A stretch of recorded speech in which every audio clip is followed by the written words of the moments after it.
Hey Tyers, Darren here. Welcome back to another fly tying tutorial. Today we're going to be tying a variation of the Chernobyl ant. This is one that I've come up with that uses a hackle in the middle of the body rather than just relying straight on the foam for flotation. So the idea behind the pattern is it's a giant mutated ant, and some people figure that this either represents a hopper pattern or perhaps even a stonefly. This is a really great fly for most species of trout. It's also perfect for fishing ponds for bass and other panfish like bluegill, who will readily hit a fly like this. One other thing I wanted to mention is that this makes a great float fly or the dry portion of a hopper dropper setup, whereas you've got quite a bit of flotation on this, so it'll support a heavily weighted beadhead fly. So let's have a look at the materials and get started.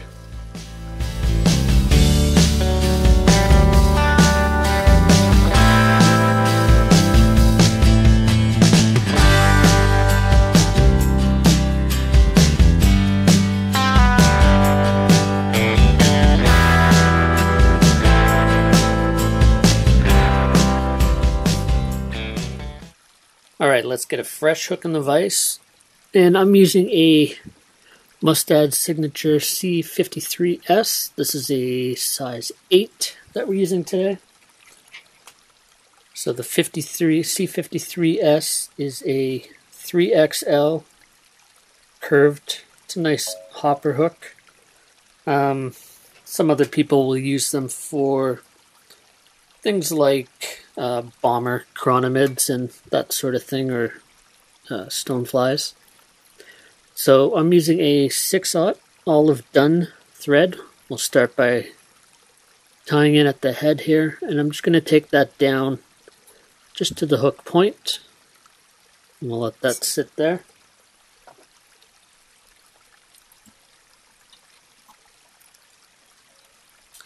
Alright, first up, we're going to use a little bit of red on the fly. This is a Montana Fly Co. Widow's Web, but you can also use something like the Fly Tires Dungeon Congo hair or EP fiber. So we don't need a lot. We're just going to take a small clump here and just take a little bit longer piece than I'm gonna actually need, and we'll tie that in along the body. This helps give the body a touch more bulk. And go back to that tie down point here, and we're just gonna trim that even with the hook bend there. Right, put that extra piece aside. Next I'm going to take in some 2mm closed cell foam. This is the foam that you can get at the craft store. And what I've done is I've just measured this out and cut this into 6mm strip. And I've got 2 of those there. So we're just going to stack those one on top of the other. And we're going to kind of line that up with the end of the tail there. If it's not 100% lined up, that's fine. And we're just going to start by adding a kind of a light wrap.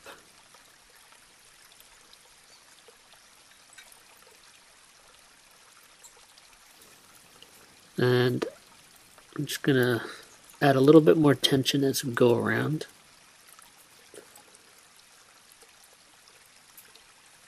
You just have to be careful that you don't pull too hard right away, because you can cut right through that foam or you'll break your thread.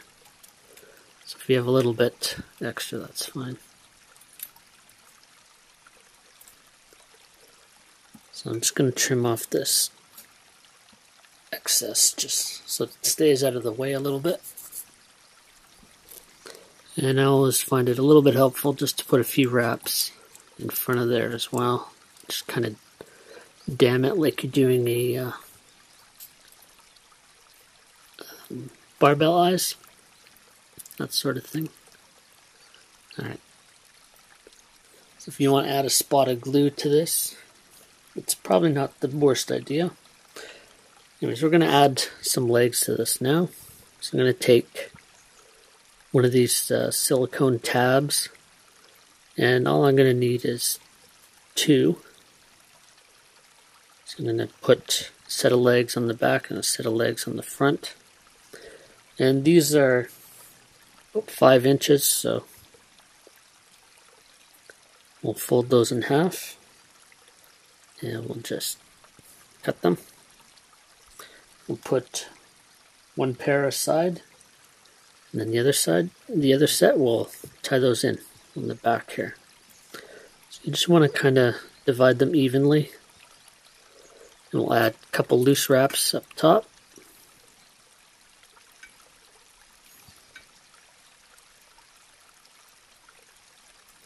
And I like to put them right on top and then just pull them out to the side. Next we're going to add a hackle. And I've just got a whiting saddle hackle. This is happens to be a furnace. This comes off a ginger or a dark ginger, barred ginger saddle. And it had a little bit of variant on there. So I'm just going to pull off some of the fibers from the bottom. And I'm going to tie that in right to the kind of the tie-in point there where that foam connects. And we'll just let that sit. So next I'm going to take a little bit of this homemade laser dub. This one is the barley colored yarn with a little bit of gold highlight. And we'll just take a little bit of that.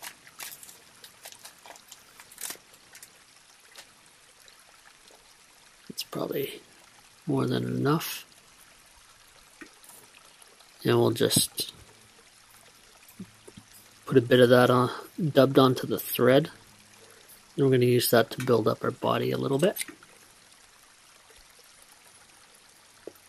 Want to make sure that we leave some room at the head here to tie down the foam.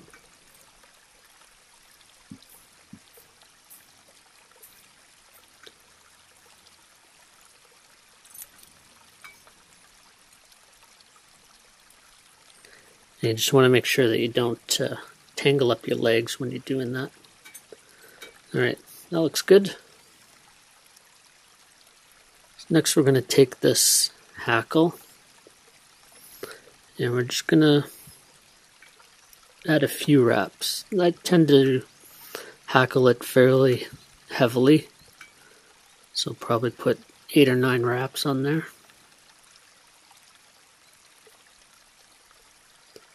And we'll tie that off behind the eye. Again, giving ourselves a little bit of room.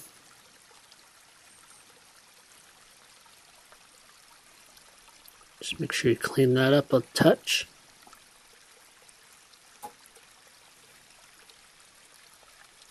Alright, so now we're going to pull this foam over top. So you can just go like this, but I'm going to trap all those fibers from the hackle. So what I do is I just kind of come down the middle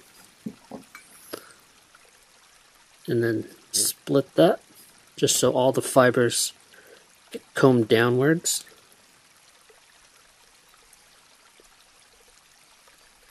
And then we'll kind of sweep them back out of the way. Then we'll just add a couple wraps here. Again, we'll just start with some lighter pressure. And as we get a little bit more traction, we'll make that a little bit heavier.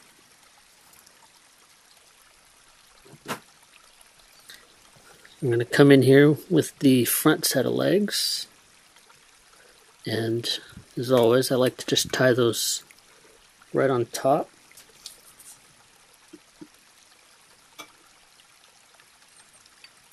Just a couple, not completely loose wraps, but loose-ish. And then we'll pull those to the side and then they can settle in that crease.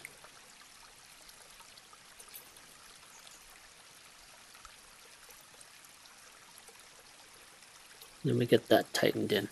Okay. Now we're going to take the remainder of our widow's web.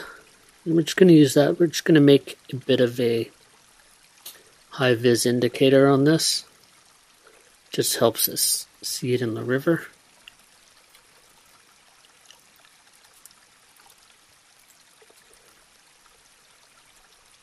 And we'll trim off the other side and save that for your next one. I'll just trim that down just a touch.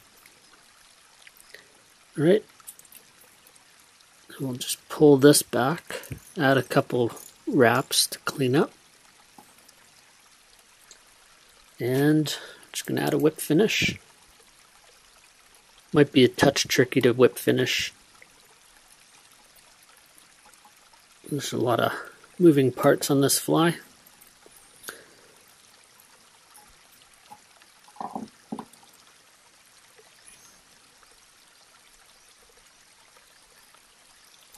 If you're having trouble whip finishing, you can always just use a half hitch tool and add a series of half hitches. That should be good.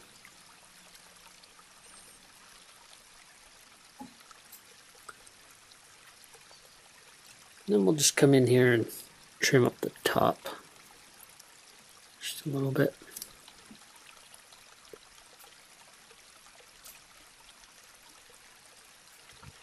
And you can trim the tail if you like.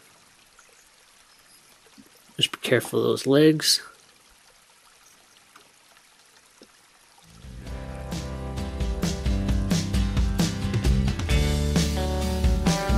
Hey fly tyers, thanks for stopping by and watching my fly tying videos. Make sure you're subscribed and hit that bell icon to get notified on the latest fly patterns, tips, and reviews. If you've enjoyed the video, hit that like button and post a comment below. If you'd like to support the content on the channel and get rewarded, you can visit my Patreon page. Until next time, this is Darren saying, keep a hook in your vise. Cheers!